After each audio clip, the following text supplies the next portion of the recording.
Restaurant Morning Show, Here we go. Good morning. episode 16, brother. Good. We're getting them. We're getting after it. We're getting Yeah, after man. it. Guess Yeah. what I did this morning? You tell me. 3 miles. I ran 3 miles. For you. Yeah. It's good. You Nobody look good. cares. Work harder. Yeah. No one cares. What'd you get that in? should be the logo for everybody in the independent restaurant world. Yeah, I know. Nobody cares. Work harder. I know. So, I'll have to hit the Peloton a little later today. okay. Yeah. Yep. Good. You got to do it. So, Restaurant Morning Show.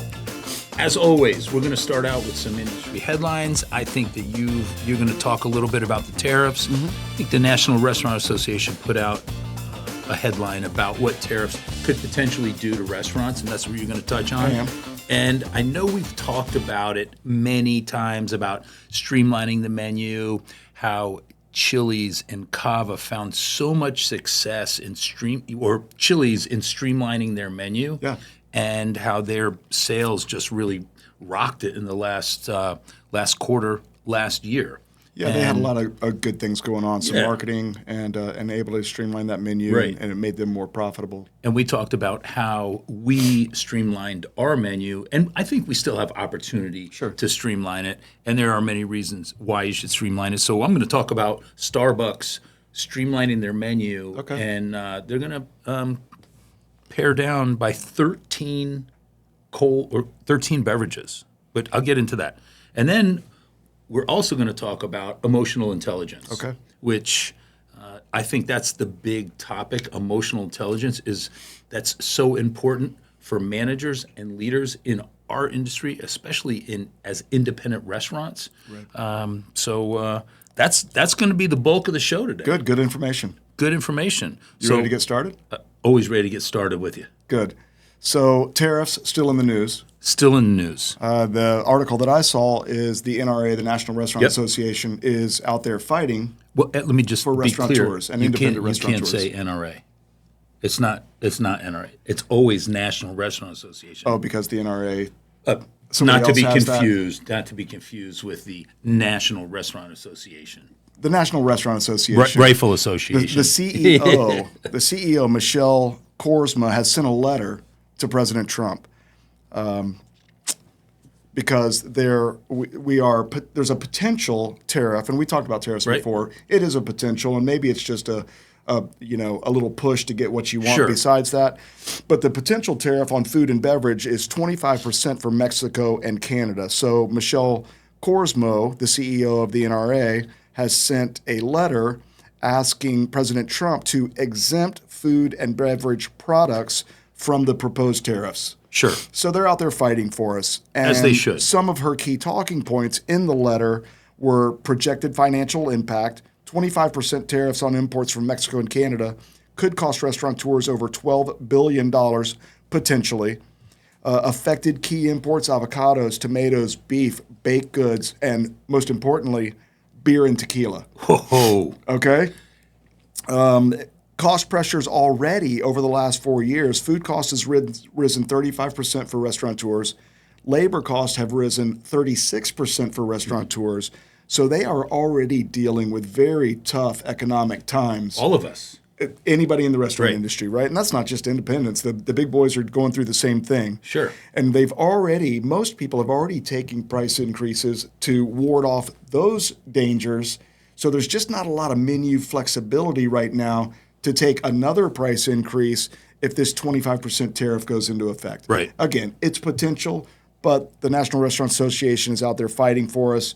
They're actively seeking exemptions for food and beverage products. So I just thought it was interesting. Right now, it's staying in the news, and I just wanted to touch bases on it and let everybody know that the Restaurant Association is out there fighting for us. And they're advocates for us, and especially being small independent restaurants, to have them fighting for us on Capitol Hill is pretty damn important. Yeah.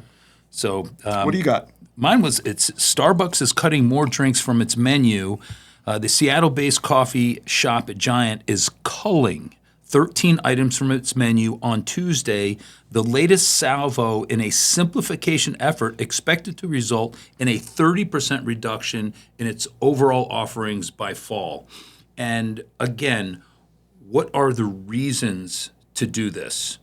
By simplifying our menu, we're helping to create a more intentional, thoughtful experience for our customers. Experience. Right. One where every drink is handcrafted with precision and care, but it's also streamlining the menu means you have less items to inventory. And they added so many items, they put more stress on employees to try and get those items made. And right, you're a coffee house. Why? Right. There's milkshakes and there's strawberry things and you're known for coffee. So yeah, streamline it. Right. So it says the hope is that by simplifying the menu, we'll ease the burdens on in-store staff, potentially speeding up service and enabling the chain to operate with fewer items.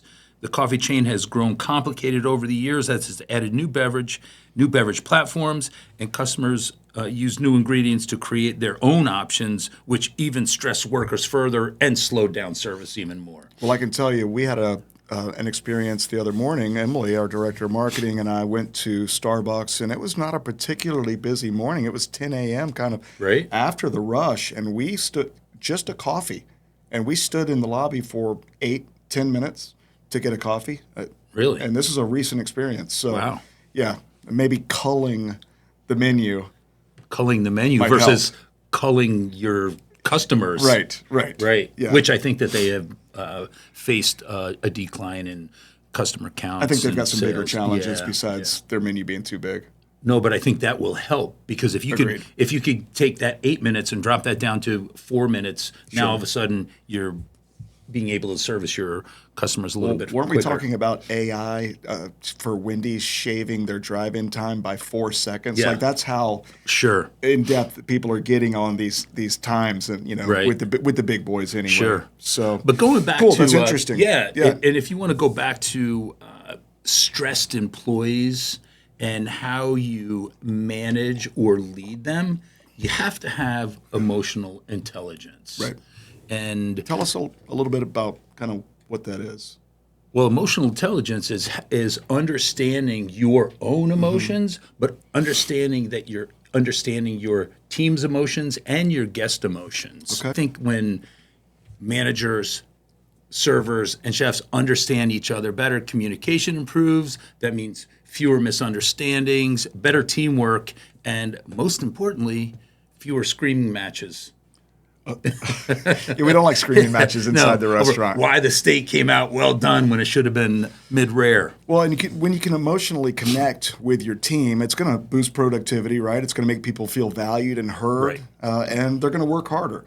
Right. We've said before, people don't leave jobs; they leave people. Right. They show up when you're engaged, and when they don't have to spend half their shift complaining about coworkers. There's less drama. There's efficiency.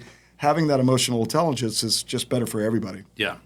And so the bottom line, restaurant with high emotional intelligence runs smoother.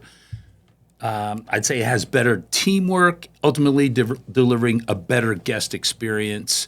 And I mean, I think those are all things that you want. And especially in today's day and age when it comes to losing a frontline employee, which we've talked about, losing a frontline employee, maybe because they're stressed out or they haven't been heard, whatever the case is, it's $5,800. Right. And we experienced it. That really the first year being in Jack's, losing a general manager, losing a front house manager, and then just the natural turnover. It's expensive. Well, and I think it should. If you're losing C and D players on your own terms.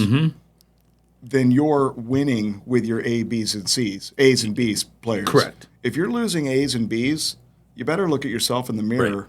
And we've mentioned that before. Why they're leaving. Right. And they might be leaving you. Yeah. And that's why emotional intelligence is critical. Yeah. I mean, absolutely. Because leaders with high emotional intelligence, those are the ones that inspire, those are the ones that motivate, those are the ones that create that culture. And we've always talked about culture, the culture of accountability and excellence and striving for 1% better every day. And it's so important. Well, it starts at the top. It does. It starts does. at the top. So good, man. Good awesome stuff. Awesome stuff. Well, let's get after it. You hop on that Peloton in a little while, and I think I'm gonna head up to the restaurant and maybe get myself a glass of Priest Ranch. I don't blame you, man. All right. Thanks, brother. Until next time. Bye. All right.